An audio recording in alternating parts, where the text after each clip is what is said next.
right, it's 9 a.m., so I'm going to go ahead and get started. Welcome to the March 8th, 2023 Medication Error Reduction and Workforce Committee. My name is Nicole Tebow, chairperson of the committee. Before we convene, I would like to remind everyone present that the board is a consumer protection agency charged with administering and enforcing pharmacy law. Where protection of the public is inconsistent with other interests sought to be promoted, the protection of the public shall be paramount. This meeting is being conducted consistent with the provisions of Government Code Section 11133. Participants watching the webcast will only be able to observe the meeting. Anyone interested in participating in the meeting must join the WebEx meeting. Information and instructions are posted on our website. As I facilitate this meeting, I will announce when we are accepting public comment. I have advised the meeting moderator to allot 3 minutes to each individual providing comments. I would like to ask staff moderating the meeting to provide general instructions to members of the public participating via WebEx.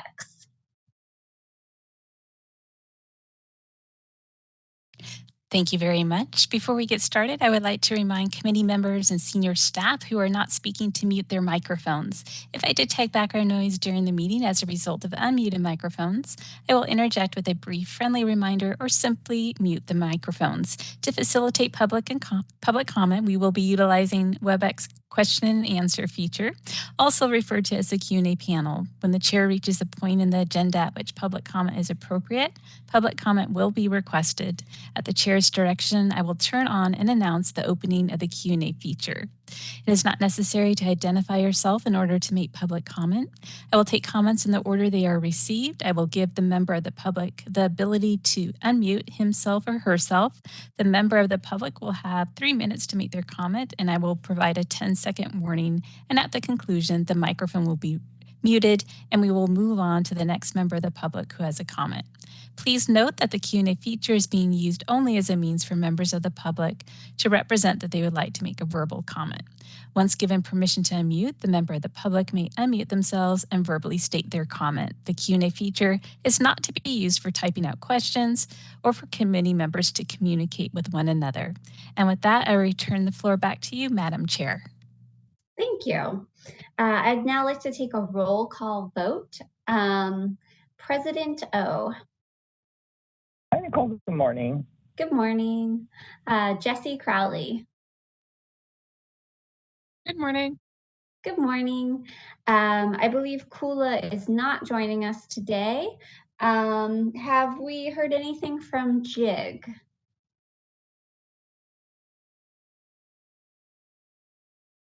We have not, he has not joined the meeting. Got it. Okay, so I believe in this case we do not have a quorum. Are we okay to go ahead and move forward? We do have a quorum, so you're welcome to continue to proceed. I always mix that up. Okay, thank you. We do have a quorum. We can go ahead and proceed. So now we're going to move on to agenda item 2, public comments on items not on the agenda and agenda items for future meetings. I will now open the meeting for public comments for items not on the agenda. I would like to remind members of the public that you are not required to identify yourself, but may do so. I would also like to remind everyone that the committee cannot take action on these items except to decide whether to place an item on a future agenda. Members, following review of the public comments for this agenda item, I will ask members to comment on what, if any, items should be placed on a future agenda. As a reminder, this agenda item is not intended to be a discussion, but rather an opportunity for members of the committee and members of the public to request consideration of an item for future placement on an agenda, at which time discussion may occur. Moderator, would you please open the line for public comment? Thank you, Madam Chair. I've opened up the Q&A panel. If any member of the public would like to make a comment, please type comment using the field in the lower right-hand corner of the screen and submit your request to all panelists, or you may simply raise your hand.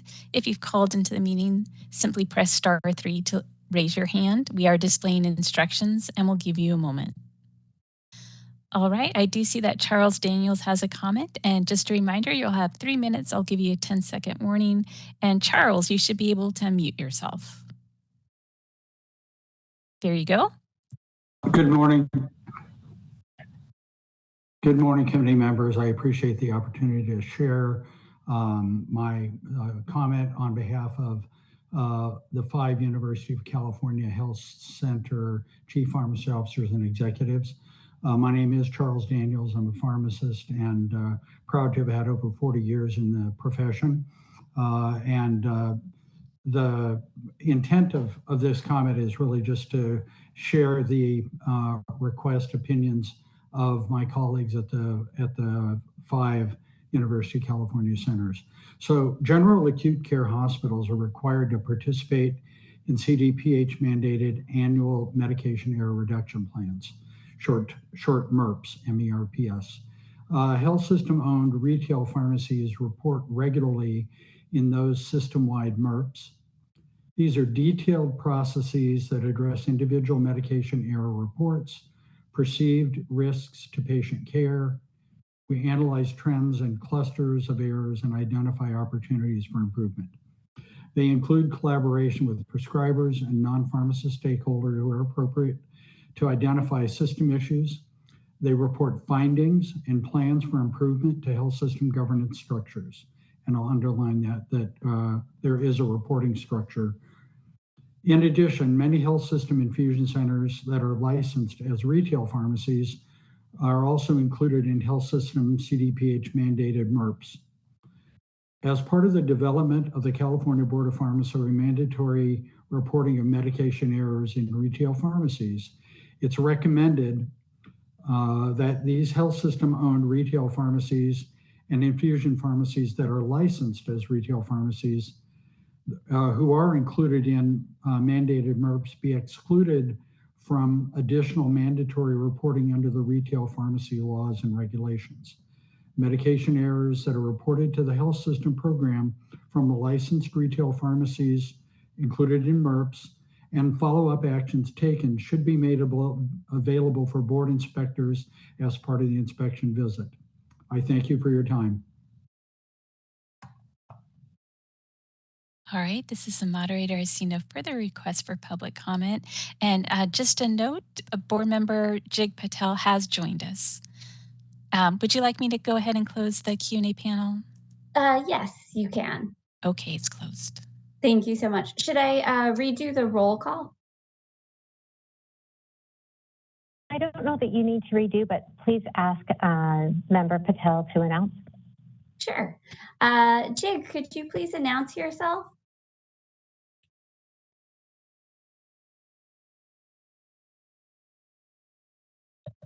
Sorry, I'm having trouble. Hello, good morning. Okay, great. Thank you so much, Jig. All right, members, so now that we've heard public comment, we cannot take action on those items today, but please let me know if you are interested in putting any items on a future agenda. Any comments? Okay, seeing none, we can move on to agenda item 3. Discussion, consideration, and approval of draft minutes from the November 16th, 2022 Medication Error Reduction and Workforce Committee. Members, attachment 1 includes a copy of the draft minutes from the November 16th, 2022 meeting. Members, as we begin, I will first ask for questions or comments on the draft minutes from the November 16th, 2022 meeting. I would also entertain a motion if you believe such action is appropriate. Chair Tebow, I make a motion to approve. Thank you, Seth. This is Jessie. I second that motion. Thank you, Jessie. With a motion and second on the floor, I will now open the discussion for public comments on the November 16th, 2022 draft minutes. Moderator, please open the line for public comment. Thank you, Madam Chair. I've opened up the Q&A panel. If any member of the public would like to comment on agenda item 3, please type comment using the field in the lower right-hand corner of the screen and submit it to all panelists, or simply raise your hand. We are displaying instructions and we'll give you a moment.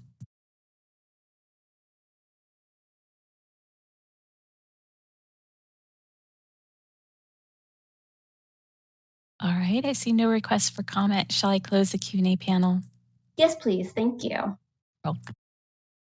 Okay, with a motion and second, and with having had the opportunity for public comment, I will now take a roll call vote. President O, how do you vote? I vote yes. Thank you. Jesse, how do you vote? Yes. Thank you. Kula is not here. Jig, how do you vote? Yes.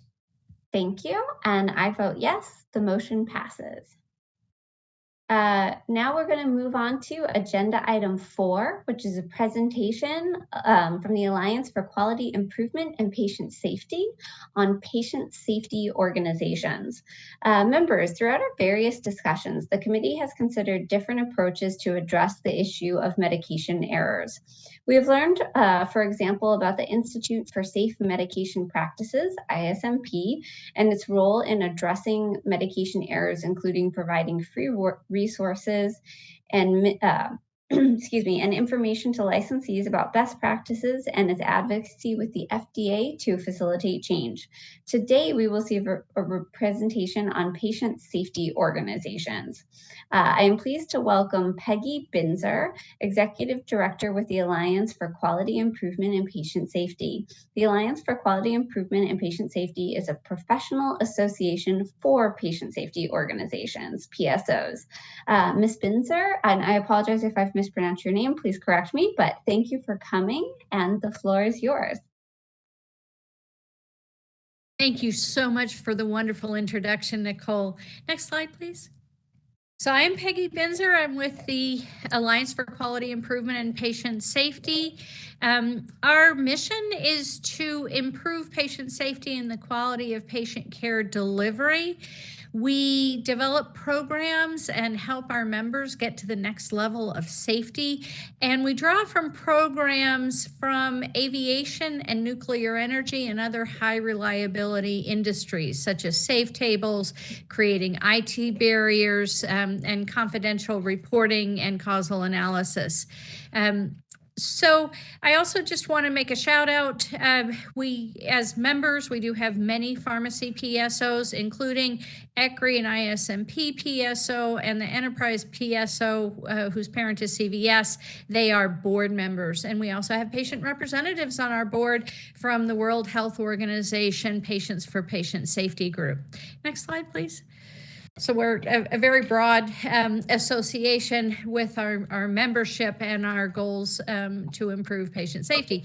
So this all started in 1999 from the IOM to Errors Human Report, which found an alarming number of preventable medical errors in hospitals.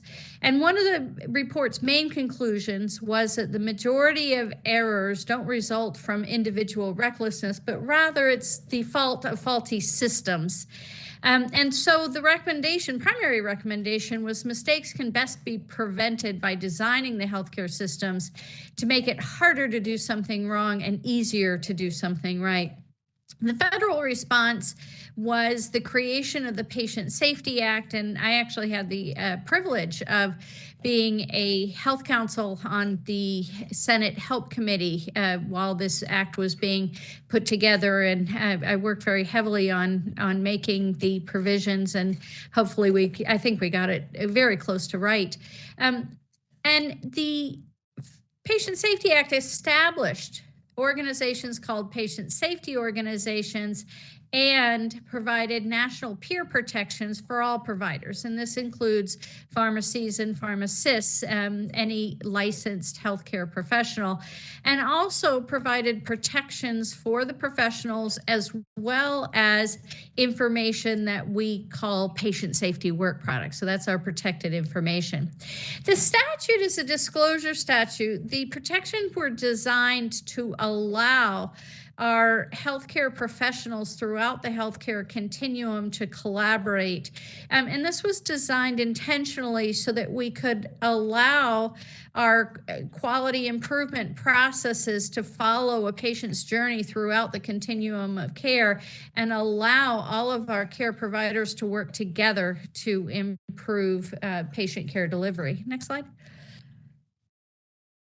So PSOs are federally approved by the Agency for Healthcare Research and Quality, which is an agency of the Health and Human Services. And we have been, or the community has been evaluated several times.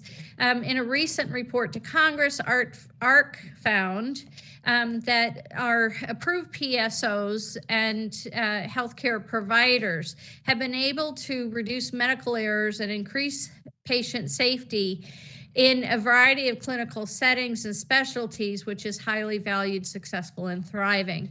Also, in an Office of Inspector General report of the Health and Human Services, they concluded that hospitals that work with PSOs, nearly all of them, 97%, find it very valuable, and over 99% find the protections to be very important to allow quality improvement to occur. PSOs are not federally funded. We don't get any money from the federal government or any state governments. So it requires significant capital and operational costs to operate a PSO. And so therefore they're supported by pharmacy leadership. Next slide, please. So what have we seen in pharmacy? Well, PSOs have really spurred a revolution in medication safety. Pharmacies, PSOs do much more than just collect event reports. They've been working on causal analysis, systems assessments, peer discussions, which is safe tables, meaning that we can get all of our healthcare professionals and experts together to talk about how to do a better job and how to facilitate change among and with each other.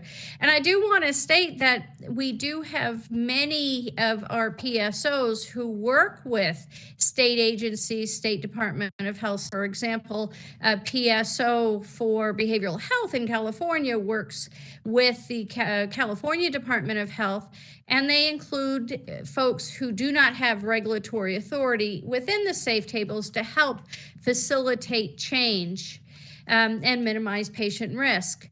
PSOs also coach pharmacists so that pharmacists can share their stories and best practices like we do in hospitals, so that the same event doesn't occur in different pharmacies across the country. So our pharmacists are also a great part of the solution. PSOs encourage a culture of safety. Again, we try to adopt high reliability principles, and really our just culture also empowers pharmacists to do the right thing. So PSOs create a learning system to facilitate change. Next slide. And the pharmacy PSO community really has gone above and beyond. Our pharmacy PSOs have generally stated that safety is not proprietary among pharmacies, even though I think the community pharmacy industry is quite competitive. The pharmacy PSOs came together in 2017 to create an industry-wide safe table to solve some of the vexing problems in pharmacy. And the issue that they started with was one where all of industry and other industries were pointing fingers at each other. It had to do with an electronic prescribing issue that resulted in great risk to patients. And so publicly, the electronic prescribing companies were pointing to the EHR vendors, who were pointing to the hospitals, who were pointing to the pharmacists. And so we really weren't able to get anything done on a public and open level. So we took liability off the table and brought everyone together and said, let's solve this. And we don't see the problem anymore.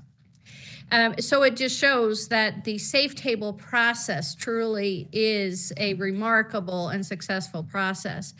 As part of the PSO pharmacy collaboration, the PSOs got together and shared their top 4 most important issues. And, you know, it wasn't what's your most reported issue, because a lot of times the numbers don't really equate to your most important safety issue. And sometimes the rare and serious event also, of course, we fix those immediately, but they may not be the important issues that's keeping us up at night. And interestingly enough, all top 4 issues were the same. They might have been in different orders, but we know what is needed and most important for safety, patient safety in pharmacy without collecting numbers. So PSOs also come together from all sectors of healthcare. We have a national safe table program that has been running, since the pharmacy PSOs established it. And so this year, I think we're having 6 national safe tables, and one of them is about innovative causal analysis techniques. And the pharmacy PSOs actually requested that to see and learn from the hospital systems. So we have all of the learning, the healthcare sector coming together to help each other to improve, where we have the more experienced helping the less experienced in safety, or those who are very familiar with high reliability techniques, training those who may not have as much experience. Next slide, please. So unintended consequence to state reporting. Again, collecting numbers doesn't equal improvements. Reports are simply a signal that require investigation. One of the issues in pharmacy is that the best way to make and facilitate meaningful changes to pharmacy IT systems, and also allowing pharmacists to share information and create a learning system. And unfortunately, outside organizations who don't operate pharmacies and also, the proprietary dispensing systems really have a hard time facilitating meaningful change in patient safety. We also find that mandatory reporting to outside organizations chill reporting by pharmacists with the internal system because of fear of reprisal. And that'll move us back to the shame and blame environment that the IOM in 1999 said needed to be changed, and that we needed to be moving toward a safety culture. Again, we hear from the small pharmacies that they really can't afford reporting to multiple systems. And so we're very afraid to lose some of our smaller pharmacies. And so it's a loss to our learning system because they're very important to our learning system. And then, the resources don't make sense at this point in time when our pharmacies are struggling with workforce shortage, which is our number one pharmacy issue that's keeping everyone up at night. And given the poor economy, our resources aren't as extensive as they have been in the past. Next slide. So my takeaways, and I'd love to hear questions from all of you, are that our pharmacy PSOs work together to facilitate change, improve medication safety. Our individual pharmacy PSOs are able to work with their pharmacy members to make changes in HIT systems and create this learning system for our pharmacists. Our national AQIPS organization has a national safe table program where we can bring everyone together to share. Our pharmacy PSOs and other PSOs share best practices and safety programs to improve the continuum of care. And those with great resources and expertise share with other PSOs that may not have those. Other state board of pharmacies recognize the value of PSOs and have included pharmacy PSOs in their medication safety. Virginia is an example, and I think that there's 6 or 7 other states that have the PSO program within their program. I also want to point out, similar to what was expressed in the public comment period, that even though event reports may be patient safety work product, this protected information, we do share those during surveys, during any visit to the pharmacy. So this isn't a closed loop. We intend to share the learning system, throughout the healthcare continuum. So thank you so much for giving me this, few minutes. There's so much to PSOs that trying to pack it into 20 minutes is not easy.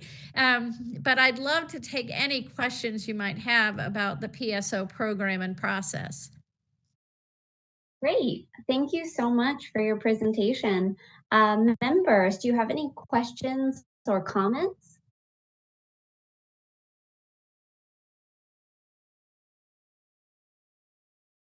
Hey, Nicole, this is Jessie. Hi, Sorry, Jessie. I wasn't able to raise my hand for a second. I do have quite a few questions. So I guess I'll start with just looking for more specifics. You mentioned how your organization helps to create a learning system to facilitate change. Can you kind of elaborate on what you mean by that and what that learning system looks like? Sure. So we have several programs that are ongoing. We have members from every sector of the healthcare continuum. And we have a summit every year. We also have conference calls every month to share programs and learning programs. And so what we see is if there are issues or if there's a great program, folks will share how to implement those programs. We also have best practice sharing programs. We have PSO to PSO sharing, and we have contracts that allow our PSOs to talk to each other. And I will tell you that we have seen a large community pharmacy corporation PSO working with the largest independent pharmacy PSO to share information and share learning.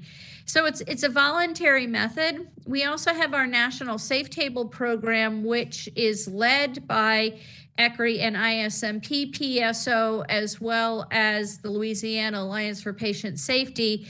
And, again, we set up our national safe tables just by recommendations. I mean, for example, your board could recommend a safe table on a certain issue. And we could see if our folks are interested in getting together and talking about it.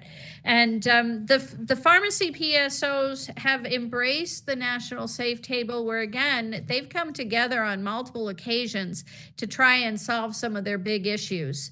And also issues that affect organizations and other parts of the healthcare continuum that we can't drive change.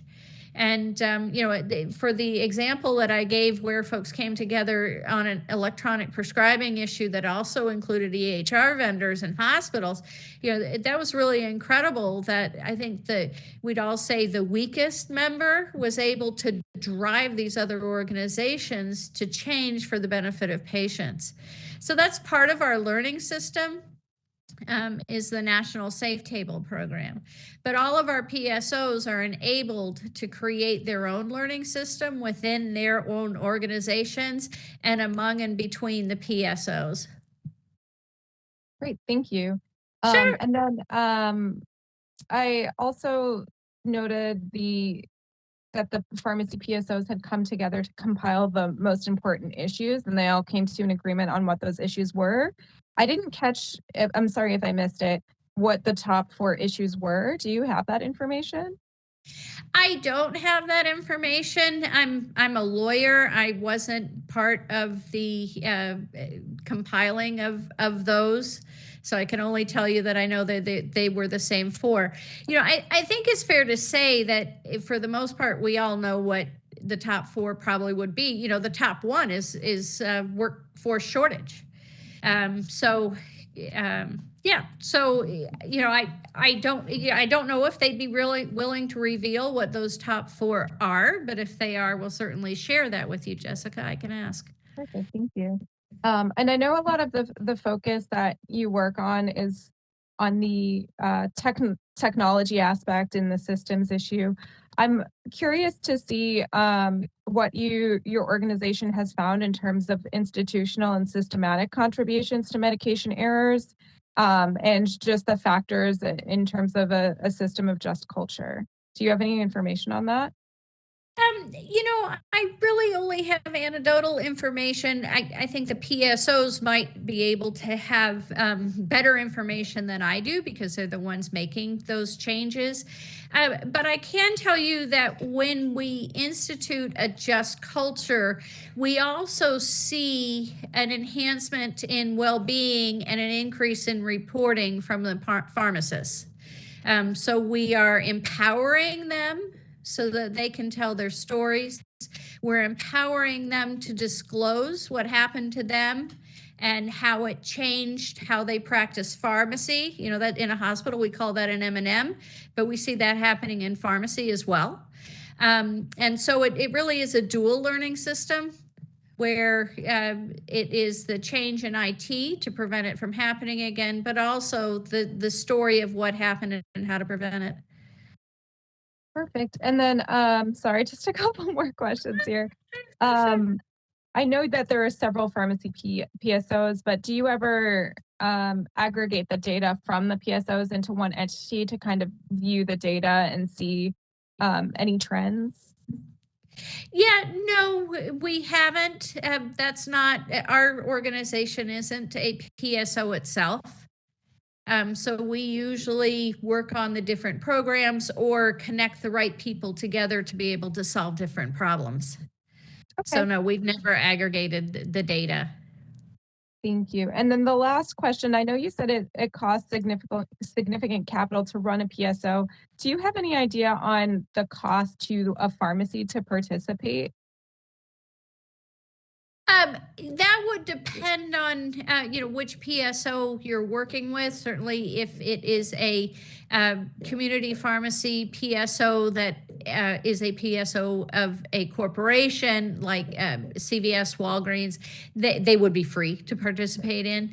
And then we have several independent pharmacy PSOs, and in both of them, they provide risk management software, and so I don't know the cost to join.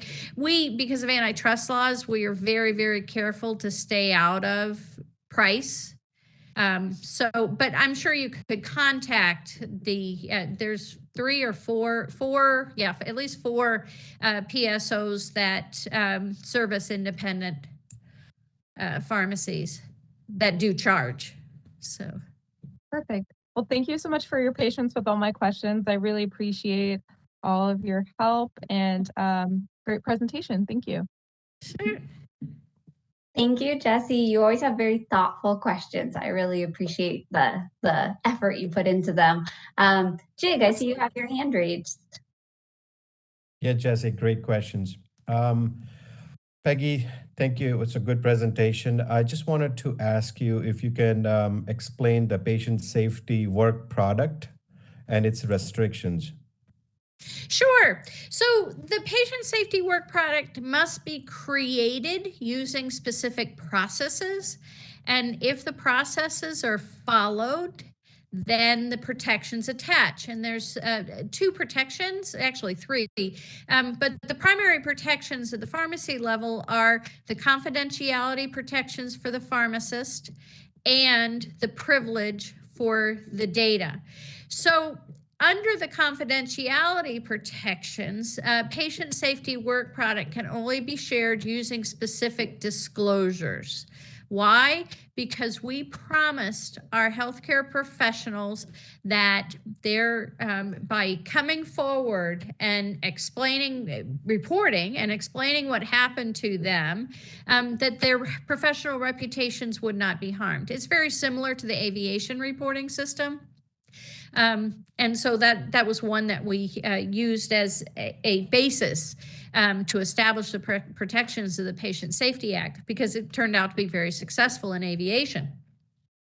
So in order to disclose to different parties, there has to be a specific disclosure permission. So all parties could have to agree to make a disclosure. We have a disclosure to FDA, for example, which we use quite frequently. We have disclosure permissions for law enforcement or criminal activities. So in order to make a disclosure, you have to have a disclosure permission. And if you don't have a disclosure permission, then you can be investigated by OCR just as a HIPAA violation would be investigated, and the fine is also the same as under HIPAA.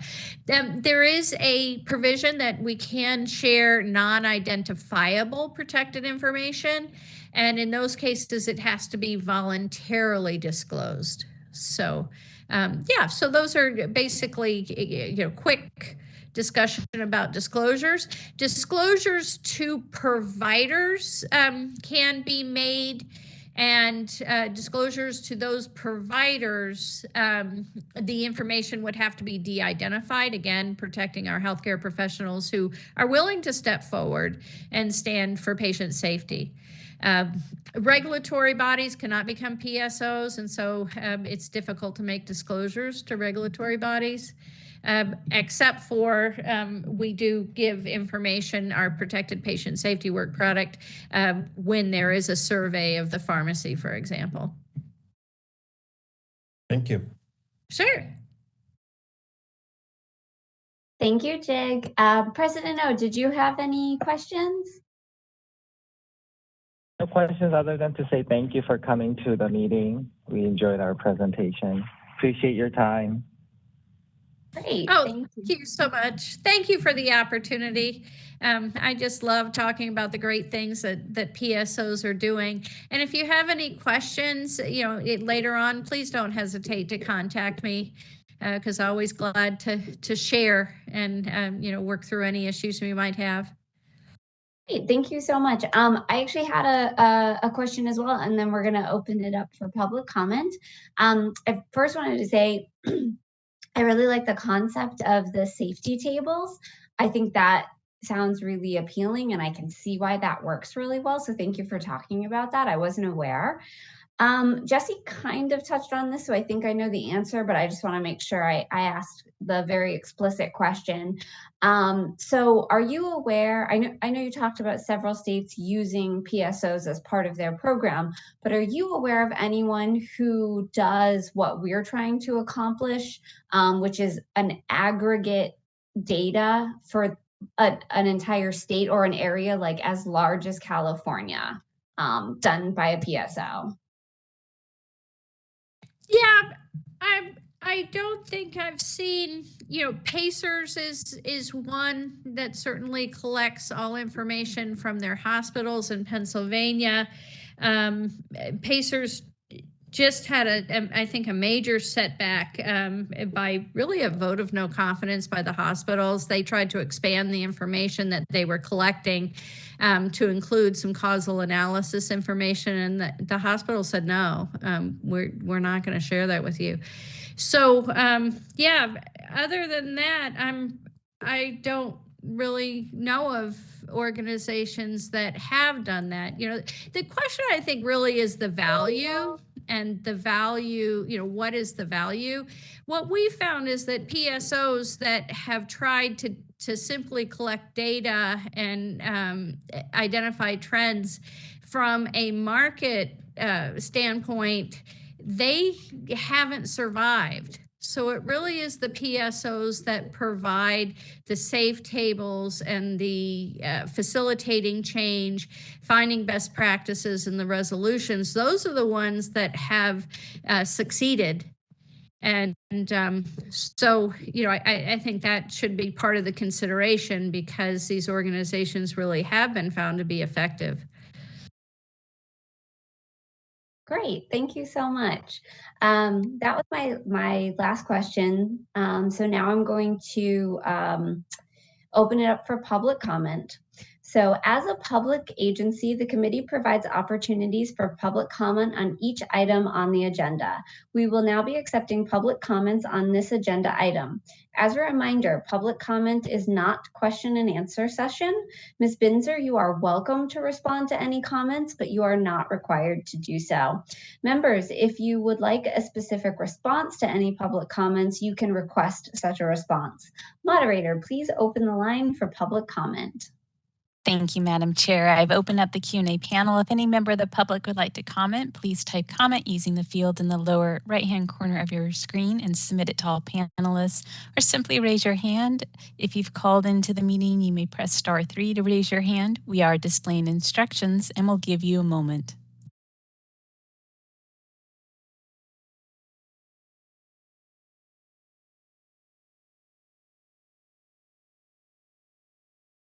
All right, I see no requests for comment. Shall I close the Q&A panel? Yes, please. Thank you. You're welcome.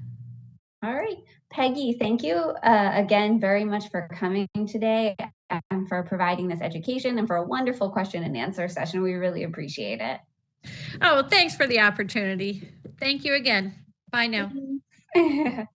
Okay, we're going to move on to agenda item 5, which is the discussion and consideration of the Pharmacist Wellbeing Index State Report. Members, for the past year, we have been monitoring information on the Pharmacist Wellbeing Index.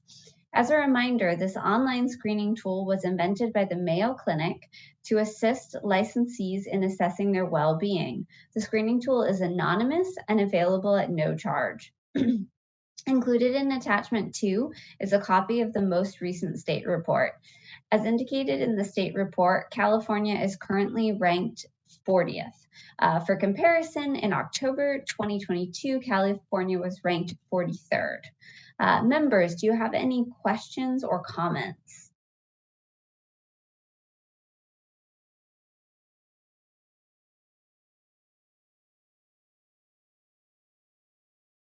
Okay, I'm not seeing any. Moderator, can you please open the line for public comment? Thank you, Madam Chair. I've opened up the Q&A panel. If any member of the public would like to make a comment on agenda item 5, please type comment using the field in the lower right-hand corner of the screen, or simply raise your hand. We're displaying instructions and we'll give you a moment.